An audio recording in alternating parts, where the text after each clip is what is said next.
Going to cover all of the stories, but I am going to cover the first one because it's Yosemite. It's Yosemite, you guys. And I can tell you straight up right now, like I'm like a minute 41 seconds in, right? And he talks about this family coming in from a road that nobody uses. Well, that's just fucking impossible, Mr. Fallon. I do understand that some of these roads do get closed during the winter, but these are not unpopulated roads. She either came in from the 40, which is the southern road, or from, I think it's the 140 or the 120 or something like that, which is the northern road. These are roads that are highly trafficked, and but only during the summer months, because during the winter they don't get cleared. Okay, so I'm just gonna be real with you about this. I just want to see this because I've been going to Yosemite since the 70s, almost every single fucking year since the 70s. Let's go.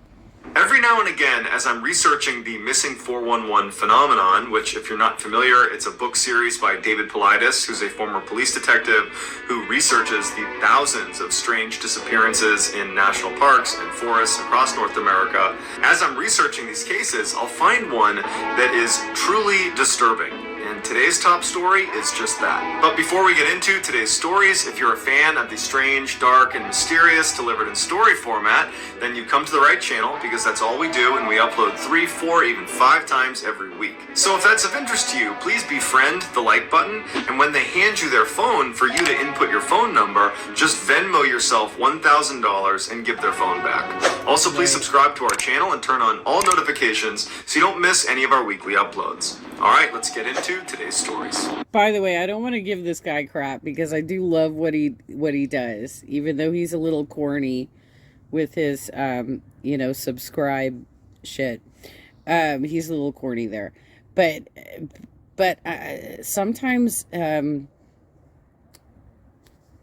Mr. Ballon, you lay an object, a person lies down. That's one thing that like totally fucking irritates me about your videos, is the grammar misusage.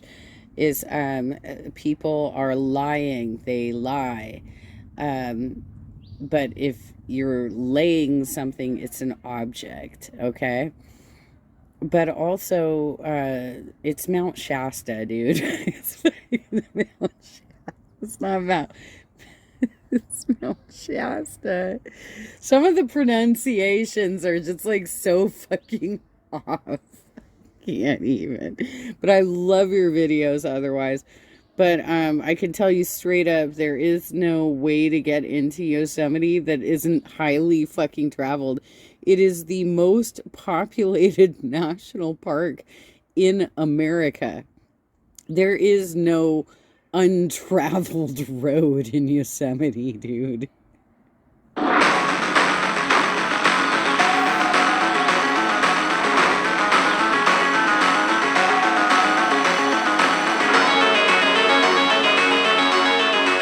1995, 37-year-old Jeannie Hesselschwert was living with her fiance, Mike Monahan, in Arlington, Massachusetts. The couple had been together for 10 years, and their family said they really loved each other and they were a great couple. In July of that year, Jeannie and Mike left for a planned trip to Yosemite National Park in California to go backpacking and sightseeing. On July 9th, the couple arrived at Yosemite, and they entered via this road that was only open during the summer. So as such, it was totally desolate, and they were the only ones on this road, and they had about a 2.5 Not possible, dude.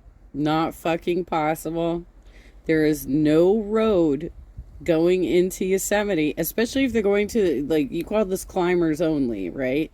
So we're assuming that they're going to Yosemite Valley. There is no fucking way that they traveled a road that didn't have a lot of traffic on it. Not especially in July. Are you fucking kidding me? There's no fucking way that they were on a road that didn't have a lot of traffic on it. hour drive until they reached the spot they were going to actually stop at. So they had the scenic drive up the road, and about 2 hours into this drive, there was this turnout on the side of the road where a couple of other tourists were standing and sightseeing, and Jeannie and Mike decided they wanted to pull over and get out and stretch their legs. So they pulled over in the turnout, and when they got out, Mike said he wanted to walk down the trail a little ways to this area that apparently was good for bird watching. And Jeannie didn't want to do that. She wanted to walk in the other direction up to this overlook.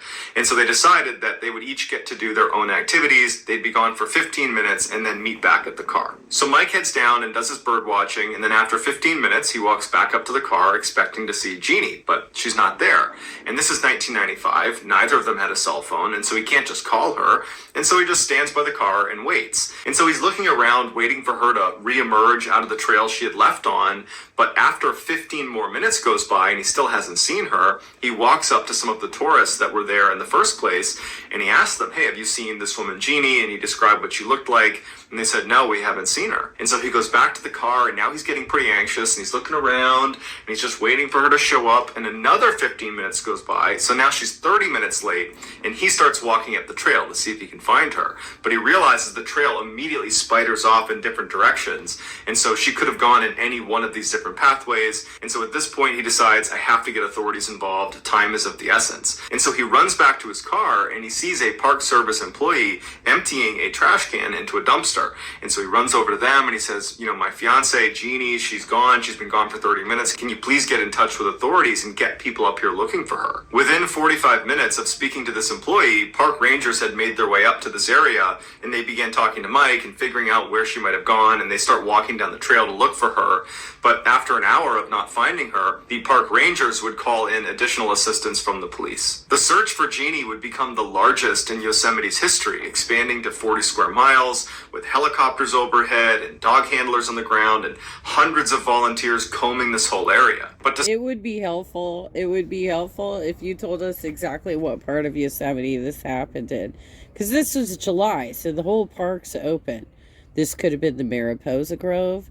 This could have been the trail going out to Glacier Point, where there's various campsites. Bridal Veil Falls has a campsite somewhere up there. There's also, I think, there's a dome that has some stuff going on before you actually get to Glacier Point. So,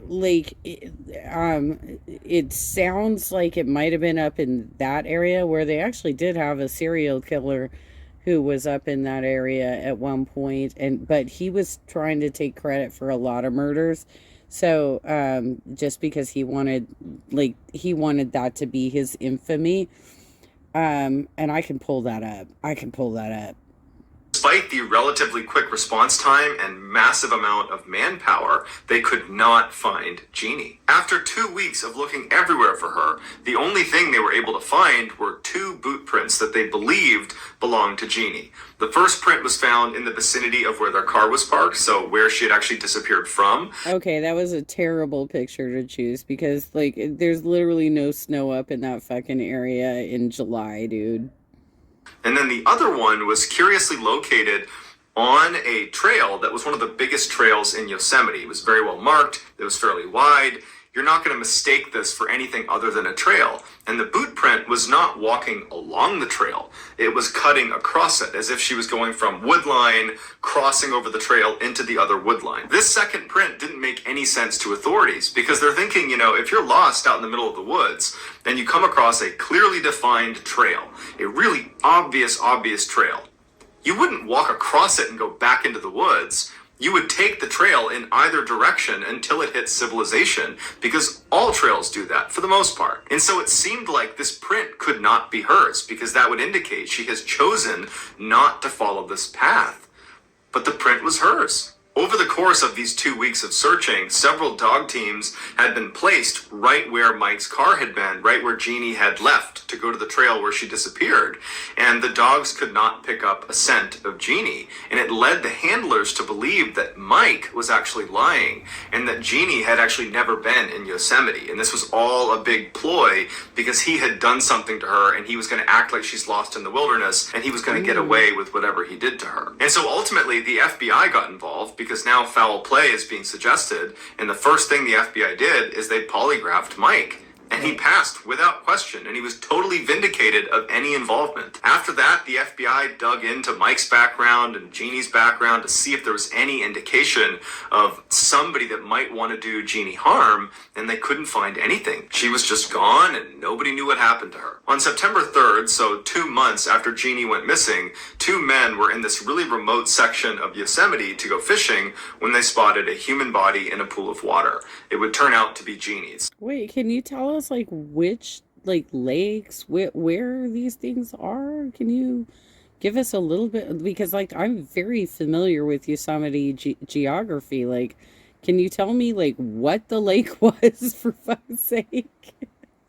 She was 3 miles from where she was last seen by Mike at that trailhead. She was only wearing socks and 1 boot, and she had been sitting in this pool of water for so long that they were unable to determine a cause of death. Initially, it was speculated that she must have fallen into the river that fed ultimately down to where she was found. She must have fallen into that river, miles away, close to where she went missing. Maybe she fell and hit her head and was unconscious, and then she drowned, and then she wound up here.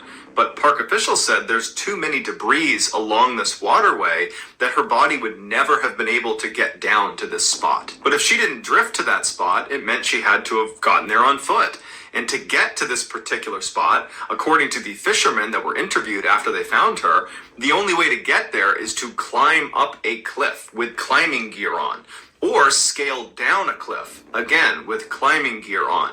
The only people that go fishing in this area are mountain climbers. Okay, that picture is not accurate, dude. You know it's not. That's like a picture of Cathedral Rock or something. That's impossible. That's fucking impossible. This is fucking impossible. Plus, it sounds like they were probably on the road that goes to Glacier Point, so she was already at the top of it. Come on, man. Climbers and rock climbers that have the equipment to get there. From where Jeannie went missing, she would have had to climb down 2,000 feet of cliff face to get to this spot, and she did not have climbing gear. And so when that seemed really unlikely, the next theory was, okay, she must have been abducted, and they brought her here.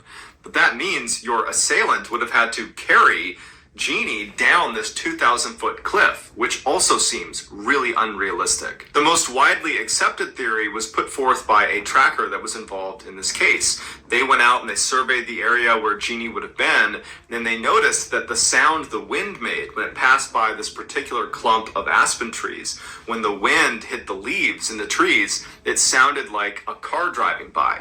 And so they speculated that maybe, Jeannie, she's scared, she's panicking, it's nighttime, and she hears this sound and she thinks she's hearing a road. And so she would have walked towards the sound of, the car, which really was the leaves, and she would have disregarded, for example, the trail. She would have walked over the trail because she's trying to get down to this road. She's kind of fixated on this road. And at some point, she could have potentially wound up at the side of that cliff that would have led down to where she was found. And then she could have slipped and fallen over the edge and landed in one of the rivers that would have flowed down to where she was found. But park officials and authorities were a little bit scared. You'd have to give me more information on this one, because also, like, if they were up on the road to Glacier Point, then they would have also potentially been by Badger Pass, which actually does have a bus that she could have gotten on and rode down to the valley. I don't know why she would have done that, but I mean, there's so many. I mean, I need more info, Mr. Ballon. I need more info, because I totally am familiar with the geography of Yosemite, and like, this story doesn't fucking make sense to me at all. Okay, keep going. Skeptical of this theory, because for her to have landed in a stretch of water that did connect to where she was found, it was almost like she would have had to leap off the cliff to land in that stretch of water. It wouldn't have been just falling over the edge and then you're landing in this water. It would have been more of a jump to get. Was this like by Bridal Veil Fall? Where was this? Can you tell me specifically where this was? Because I am so fucking confused by what you were telling me right now. And like, I can visualize all of this bullshit. I am so confused by you right now. get to it. So the idea that, Jeannie is running and leaping off cliffs, that doesn't really add up either. But park officials and authorities, they don't have a better theory. In fact, no one has a better theory. We're just left with a lot of questions, like how did she wind up in this inaccessible area? Why didn't the dogs pick up her scent? Why didn't she take that trail down to safety? Why did she cross over it? Unfortunately, we'll probably never know the answer. What was the trail? Was the trail... Okay, hold up. Was the trail the Glacier Point trail? Was it the 4-mile trail? Is that what you're talking about? Are you talking about the trail that they use during the winter but I mean, you said it was July, right? There is a trail they use to go from Badger Pass to Glacier Point to do cross-country snow. It's like, what is that called? That's snow. You're on skis and shit. I'm going to find this goddamn story. Hold on a second. Okay, I think I found it. This is in Off the Wall, Death in Yosemite. On page 528, it begins. Carol Laughlin of Fairfax, California, had not shown up for work at the village gift shop for the past 2 days. Ranger Jim Riley investigated her tent in Camp 6 for clues. No one around Tent 51, it turned out, had seen Laughlin for 2 days. One of them added that Laughlin was a responsible person. She took her job seriously and would not miss work unless something was really wrong. Something indeed was wrong. Weeks passed and the young woman never showed up. As a concerned and progressive supervisor, Chief Law Enforcement Officer Lee Shackleton, author of the forthcoming book High Ground, A Ranger's Tale of Adventure, continued to espouse to his rangers that they use every available resource needed to get the job done right. Puzzled by everyone's inability to solve Laughlin's mysterious disappearance, Shackleton now decided he too had to walk the walk. Reluctantly, he engaged the last possible tool that occurred to him, Bay Area psychic Kathleen Rhea.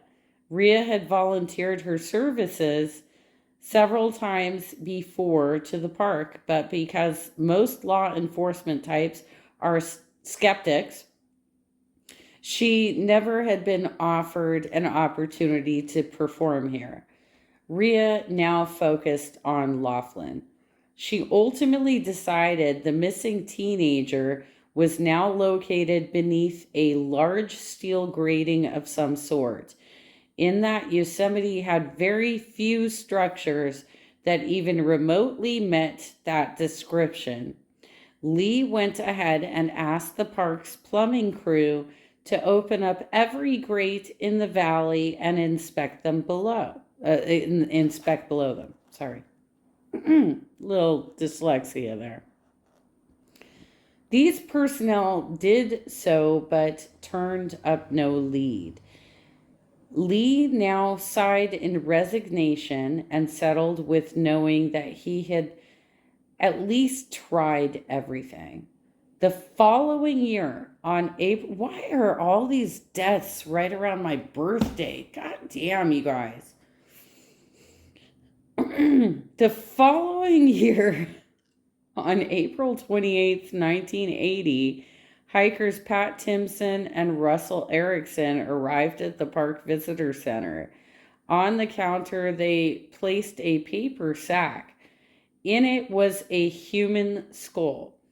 They had found a skeleton, they explained, above the Cookie Cliff. The rest of the remains, including clothes, still lay there on the granite slope. These two climbers took Rangers Dick Martin and Norm Hinson to the site. It lay about a quarter mile above the cliff, 500 yards up the old Coulterville Road from where it intersects Highway 140. Okay, this is not the same place.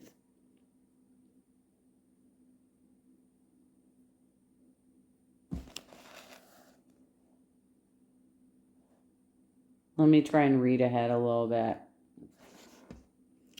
Okay, well, this is an interesting story anyway.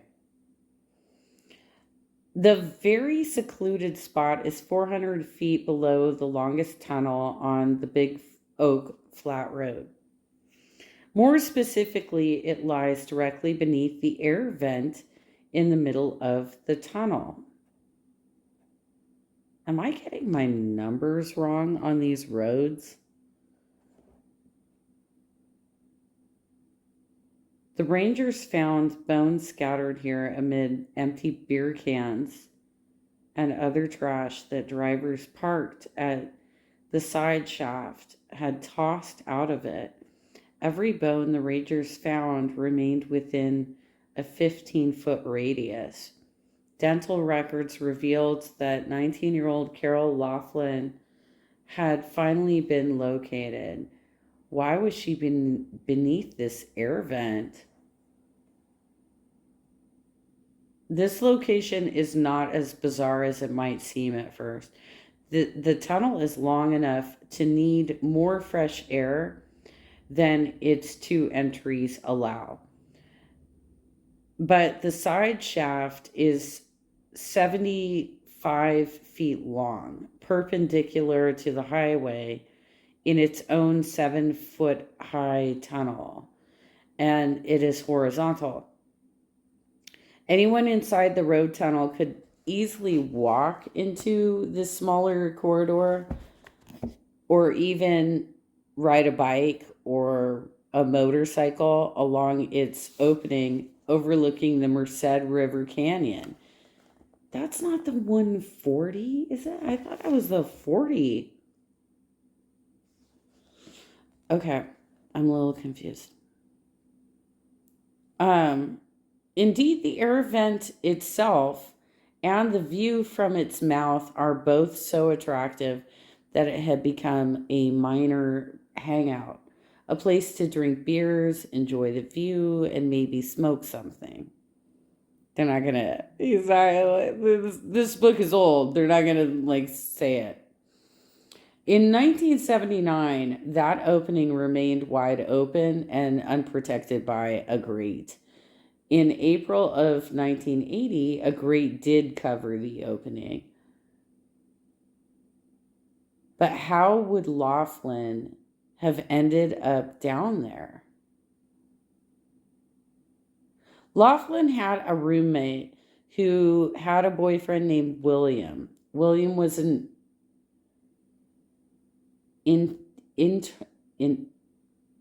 biker.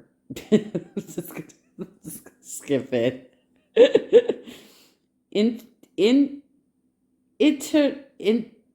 A biker, okay, from Pinole, California. He was in his late 20s and alleged to be a hard drinker. Nor was William a model citizen in other respects. Even before the teenager vanished, Rangers had to arrest him for assaulting Laughlin's roommate. They later released him. Laughlin had a weakness for motorcycles. She loved them, but did not own one. She normally walked back to her tent from her work at the gift shop. You know what? Seriously, the Yosemite Valley is 10 miles long tops. Anybody can fucking walk it. I could even as disabled as I am right now, I could probably walk it. It's pretty fucking short, and they also have shuttles all over the place. She normally walked back to her tent from her work at the gift shop. Park investigators now wondered, on that fateful afternoon of September 9th, had she been offered a motorcycle ride after work by William? Maybe the two of them then zoomed up Oh, see, he switches it here. Then zoomed up Highway 120. That's the northern road, okay? And the southern road is the 40, not the 140. There's some errors here. Zoomed up Highway 120 to the air shaft for a short walk and a long view. And what sort of terrible accident or worse had taken place at the mouth of the air shaft that sent the young woman flying 400 feet into the beer cans below? Investigators looked into William's recent history. He had returned to the Bay Area shortly after Laughlin's disappearance. Was he truly connected with her death? When interviewed, William denied having anything to do with Laughlin, and with no other known witnesses and an ice-cold trail nearly 8 months old, which equals no evidence, and little to no motive besides, rangers stopped. Despite this, they, Lee Shackleton included, did conclude that the pretty young woman was a homicide victim, not a suicide or accidental death. Even today, her case remains unsolved. I got to tell you, though, this book is really fucking old. So, it's possible there's new information at this point. I bought this back in the aughts. The mysterious case of Carol Laughlin continues to be frustrating. But compared with the next one, maybe it's the next one I need. I think it might be the next story I need. Hers seems clear-cut. During late spring of 1982, a visitor at the Summit Meadow turnout, south side of the Glacier Point Road, stumbled across this is the one. Okay. Stumbled across the decomposing hand emerging from the melting snow. It looked like a bear paw. Was it? No, it was not a bear's paw. It was a human hand. But the strangeness of this find did not stop there. The hand had been chopped off. This macabre find led to an investigation of the area. This uncovered yet a second hand. It too had been chopped off. Decomposition of the tissues rendered fingerprint identification impossible for both finds. Evidently, these hands had been tossed here before the previous winter had set in. Further searches within the radius of a few hundred yards uncovered nothing else. The investigation stopped with the uneasy knowledge that something evil had happened here. But that something now seemed to lack a trail. More than a year later, on June 28th, 1983, a family stopped to picnic at Summit Meadow. One of the smallest of the family, let's call him Junior, wandered off to play by himself. When he reappeared, he was dragging a stick in the dirt. No, wait, that's not a stick. One of Junior's parents stared in alarm. The boy was dragging a bone, a long one, on the ground. The parent peered even closer. Junior was dragging a human thigh bone. Park investigators collected what they could have the rest of wait, hold up. Let me try that again. Park investors collected what they could of the rest of the skeleton and processed the scene. They did not have much to go on. The mystery body seemed to have been there for a couple of years. How did this person die? The scattered, weathered remains revealed no clue. In fact, other than a few parts of the skeleton itself, the park's search of the area yielded no leads whatsoever.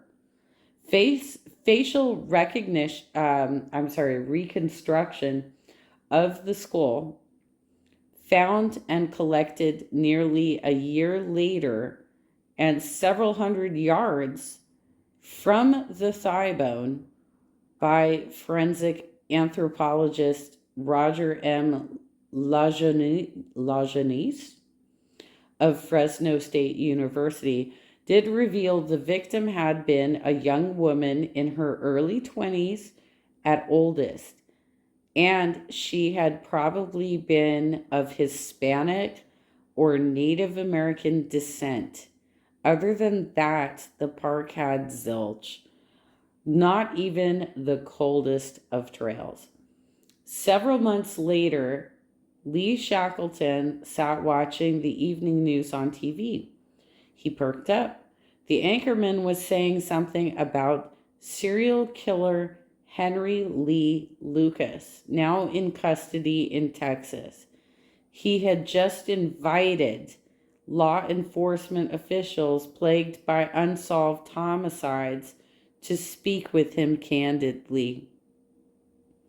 Lucas had been recently indicted with multiple counts of serial killings. At this point in his unbelievably homicidal career, he had nothing to lose by coming clean on other murders, and paradoxically, a lot to gain. This was because every new investigation that centered on him created a reason to keep him alive. For the secret information on missing persons he might divulge, and to keep his vocal cords greased. Lucas knew the law would house him far from death row and in a location convenient for interviewers. He was correct on both counts. He ended up in a personal prison cell equipped with amenities such as a color TV. He could dine on just about any food he asked for, and officials kept him supplied with an endless flow of his favorite two drug sources, coffee and cigarettes. As different law officers drove Lucas to various crime scenes to which he had admitted complicity, on each trip he weighed more. Lucas grew from being an underfed highway predator to looking like a chubby but sinister little Santa Claus. Shackleton got the ball rolling from Yosemite. He orchestrated a trip in which investigating rangers Kim Tucker and Don Colho flew to Georgetown, Texas to interview Lucas. They later drove to Sacramento to re-interview him. In the backs of their minds each time was the dominating awareness that Lucas was not just a slippery suspect, he was an outright and sometimes outrageous liar.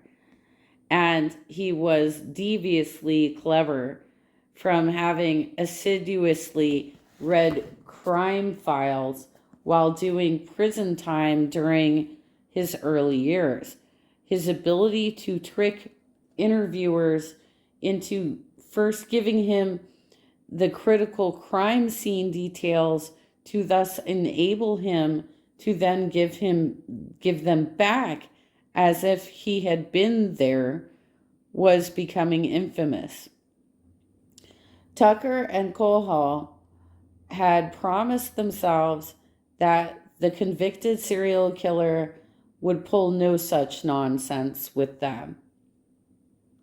Even so, Interviewing Henry Lee Lucas was no picnic. He was living proof that the truth is one hell of a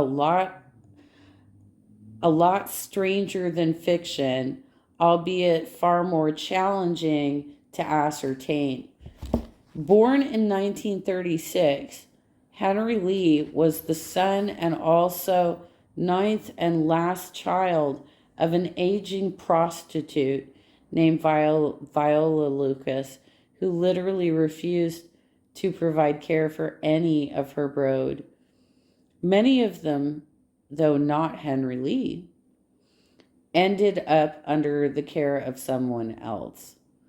Those she could not farm out, she put to work guarding the family moonshine still, hauling water to their dirt-floored cabin, etc.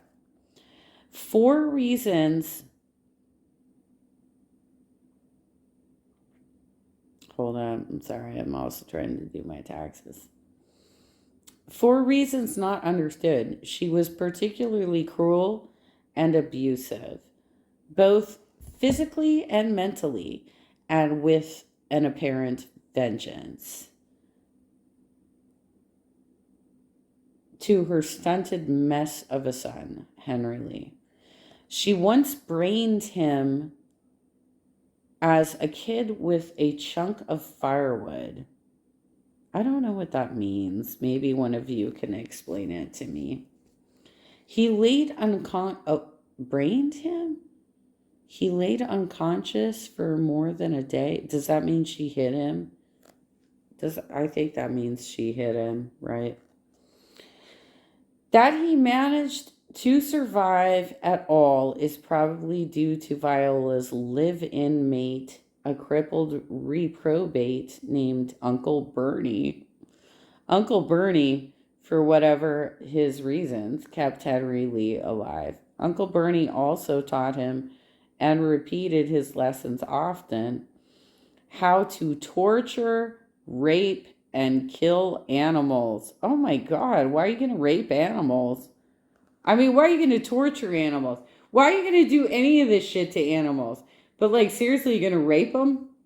Fuck's sake. Oh my God. And then sometimes have, wait, hold up. And then sometimes have sex yet again with their corpses? Oh my God, you guys. Young Henry Lee became so obsessed with sex and with torture, killing, and dismembering of his victims, he metamorphosed into a fledgling human monster. This is a Yosemite story, you guys. I can't even. Fuck's sake. In 1951, before Lucas had reached age 15, he made his first attempt to have sex with a human. He kidnapped a teenaged Laura Burnley near Lynchburg. When she resisted his attack, Henry Lee strangled her, raped her corpse, then buried her body near Harrisburg, Virginia.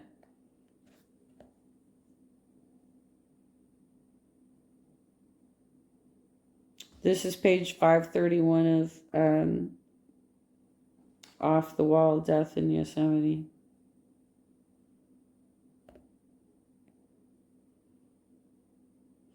Anyway, I'm not going to read the whole thing. Basically, what he did was, we don't know if he actually killed, if he was actually, he was camping in that particular campground and had an interaction, or this is what he says. I'm not going through this whole story. It's fucking disturbing.